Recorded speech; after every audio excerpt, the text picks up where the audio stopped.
G'day, it's Dave here, and today you're going to make a simple slider like this.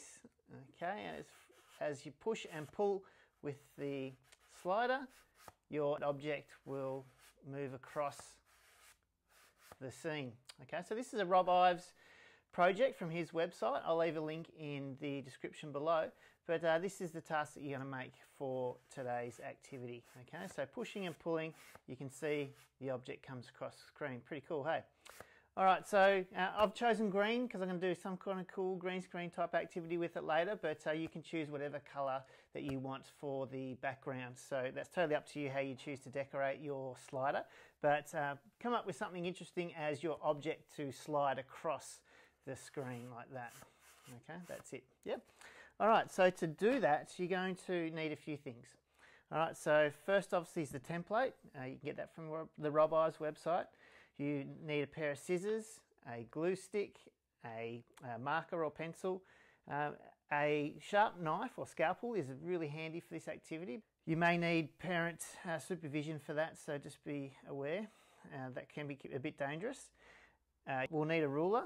You'll need some cardboard. You may also need a glue gun, but it's not essential, but it does help if you have a glue gun. All right, and just some coloured cardboard, okay, or coloured paper. Okay, so once you've got all those things, you can get started. Okay, so what I've done now is I've cut out the slider background piece. Okay, you can see here it is here. One thing I should mention is that I have the corrugations running horizontally on this piece, and you'll also need to do that for your slider piece. The corrugations need to be going across the slider for that piece. All right, so another thing I wanted to mention was I'm using single wall cardboard for this piece. This is an old Amazon box and this works quite well for this activity. So if you've got a double wall cardboard, you might find it's just too thick. So look for thinner pieces of cardboard with some strength in it for this activity. And another thing I've noticed that when you do this slider, that these pieces here just aren't quite wide enough. So what I've done here in a template, I've just drawn that piece there.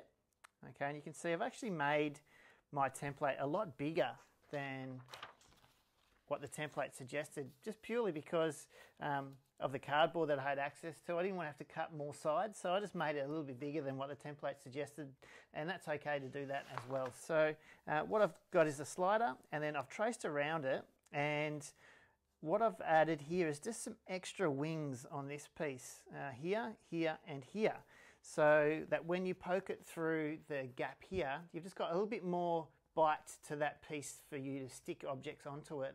Otherwise, I found it was a little bit too small and fiddly and it broke easily. So just by beefing this up a little bit, you should have a stronger slider as well. Okay, so I'll just cut this piece out and I'll show you what to do after that. Okay, so now I've cut that piece out of cardboard, and you can see when I match it up with what the template was suggesting, that you can see the difference between those two. And I also used a sharp scalpel knife when I was cutting out these pieces in here.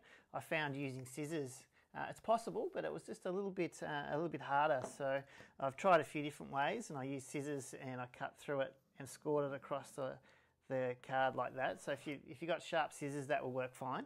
I've also tried it where I poked it through and tried to cut along the lines, and I found it was just a little bit rough along the edges in there. So scissors can work, but you might find you might not get as smooth a finish to your lines, especially on these inserts here. So if you have not a knife, you might like to give that a go, or get some adult supervision to assist you with that.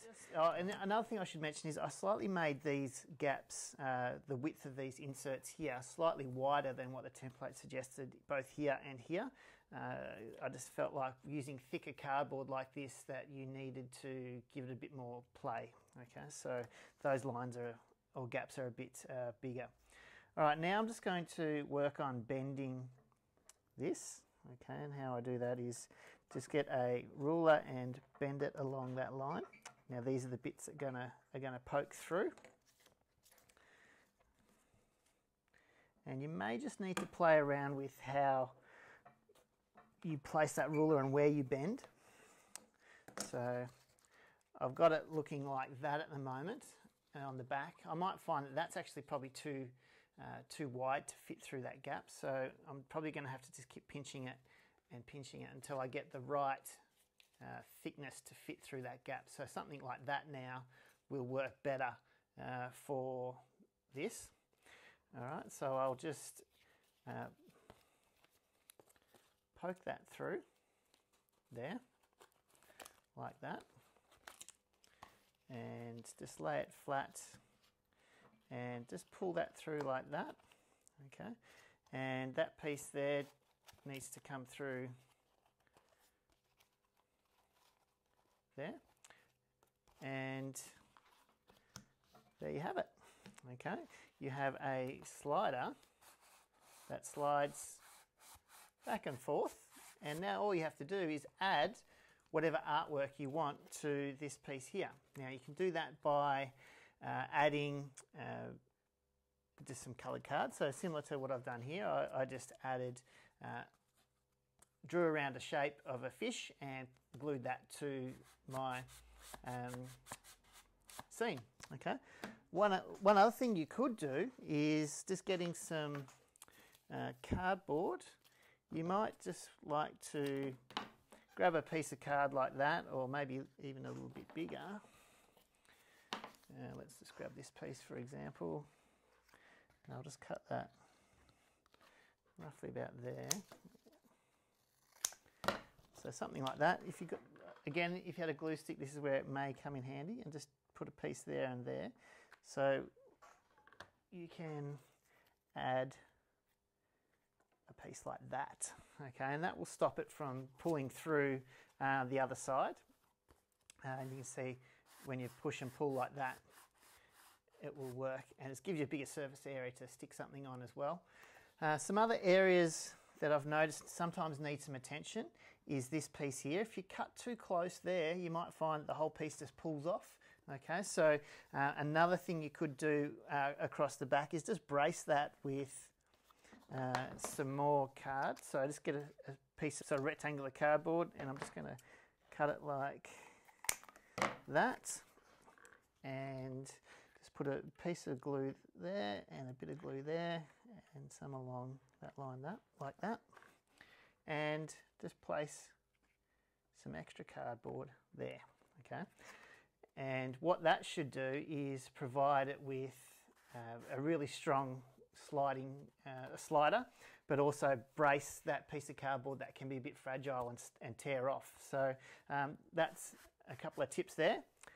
Another thing I noticed on my last one as well is I also added a brace over this piece here, just because it kept just falling out a little bit. So you might want to just brace it with another piece of cardboard like that, so that when you push and pull, it works like that. So either one of these options, so a piece on the front there and a piece on the back. This one actually doesn't need the brace. I think it's must be a bit stronger, or I've just got better at making these maybe.